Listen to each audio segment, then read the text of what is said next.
22 اگست 2016 کو کہ الطاف حسین نے پاکستان مرد آباد کا نعرہ لگایا تھا. جو کہا لگایا تھا اس کے بعد کا ذکر نہیں کرتے کہ فوراً ہی اسی رات کو 2 لیٹر معافی نامے کے معذرت کے کہ کس کیفیت میں یہ کہا گیا ہے لکھے گئے. لیکن نہیں, اسے تو بیس بنانا تھا, ایک بہانہ بنانا تھا.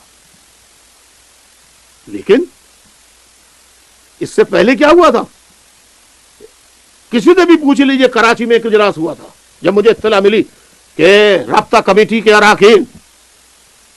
فاروق ستار, خالد مقبول, انیس قائم خانی اور کمالو پوری رابطہ کمیٹی کی اور کراچی تنظیمی کمیٹی KTC کی نگرانی میں چھتوں پر گلیوں پہ قبضہ کر رہے ہیں, چائنا کٹنگ کر رہے ہیں. تو میں نے کارکنوں کا ہنگامی اجلاس بلایا اور اس میں بتایا پوری رابطہ کمیٹی میری کرپٹ ہو گئی ہے, لوٹ مار میں لگ گئی ہے. تو کارکنان بہت غصے میں آئے اور اس دن بہت بڑا خون خرابہ ہو جاتا اگر میں چلا کے قسمیں دے کر ان کو نہ روکتا.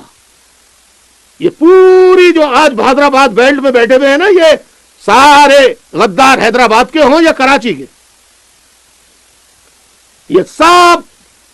میرے گھر میں تھے, میرے گھر کے اندر داخل ہوئے اور پچھلے دروازے سے نکل کے گلیوں سے بھاگ گئی ہے کارکنان کا غصہ دیکھ کے. تو جب میرے علم میں یہ ساری باتیں آئیں اس وقت تک یہ فوج کے ہاتھوں بک چکے تھے, لیکن انتظار کر رہے تھے کسی موقع کا, کسی بہانے کا کہ کوئی بہانہ ہاتھ آئے. یعنی 30-35 سالوں کی وفاداری ایک شخص تو بدل سکتا ہے, 2 تو بدل سکتے ہیں, لیکن پوری رابطہ کمیٹی, تمام MNAs MPs ماں سوائے 1 2 3 کو چھوڑ کے وہ سب کے سب 22 کی رات تک وفادار رہے. رینجرز فاروق ستار سمیت سب کو گرفتار کر کے لے جائے اپنے ٹارچر سیلوں میں, وہاں لے جا کے وہ کیا کرتے ہیں کیا نہیں کرتے, کیونکہ ٹارچر تو کچھ بھی نہیں ہوا کیونکہ دوسرے دن تو سب صحیح سلامت تھے 23 کی صبح اور سب گھروں پہ تھے. رات بھر رکھا اور جو پہلے سے منصوبہ بندی تھی اس منصوبہ بندی کے مطابق مجھ سے فاروق ستار نے پریس کانفرنس کر کے, خالد مقبول نے اور یہ پوری رابطہ کمیٹی نے,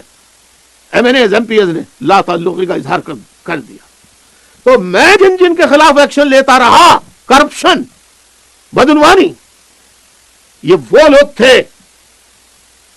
جو چھوٹے چھوٹے مکانات میں رہتے تھے, کرائے کے مکانوں میں رہتے تھے, جن کے گھر, میں زیادہ بات نہیں کرنا چاہتا, اور سب کو معلوم ہے جتنے MNAs MPs یہ آج حیدرآباد میں یہ جو ارب پتی کھرب پتی ڈیفنس اور کلپٹن میں رہ رہے ہیں اور جن علاقوں کے رہ رہے ہیں, چاہے وہ حیدرآباد کے ہوں یا اندرون سندھ کے ہوں یا کراچی کے ہوں, ان میں سے کوئی بھی, اتنا کہوں گا, کوئی بھی اتنی مالی حیثیت کا نہیں تھا کہ وہ اپنی ذات, اپنے گھر, اپنے خاندان کی بنیاد پر کونسلر کا الیکشن لڑ کر 10 بینر بھی بنا سکتا. اتنی استطاعت بھی نہیں تھی ان میں کسی کے پاس.